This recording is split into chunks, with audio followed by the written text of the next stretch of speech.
வணக்கம். நடைபெற இருக்கின்ற தேர்தலில் வடக்கு கிழக்கு மாவட்டங்களிலையும் கொழும்பு உள்ளடங்களாகவும் ஈழமக்கள் ஜனநாயக கட்சி EPDP இந்த முறை தங்களுடைய வேட்பாளர்களை நிறுத்தி வருகின்றது.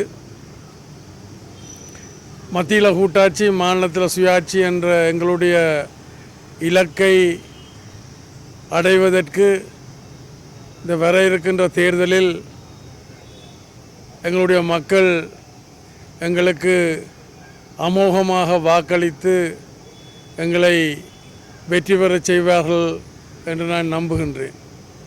அல்ல, ஆனால் கொழும்பிலையும் எங்களுடைய ஆதரவாளர்கள், அங்கே இருக்கக்கூடிய மக்கள் இந்த முறை ஒரு கோரிக்கையை விடுத்தபடியினால் நாங்கள் இந்த முறை கொழும்பிலையும் போட்டி போடுகின்றோம் என்றார்கள்.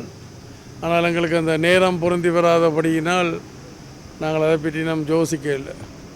3 தரப்பும் ஏன்னா அங்கே கொழும்பு பல மொழி, பல மத, பல இன மக்கள் இருக்கின்றபடியினால் எல்லாரையும் பெண்ணத்துவப்படுத்தி முன்னெடுக்க வேணும் என்ற வகையில் எங்கள் தேசிய நல்லிணக்கத்தை EPDP ஆரம்ப காலம் தொட்டு சொல்லி வருகின்ற தேசிய நல்லிணக்கத்தை வெளிப்படுத்துகின்ற வகையில் நாங்கள் அதை அமைத்திருக்கின்றோம்.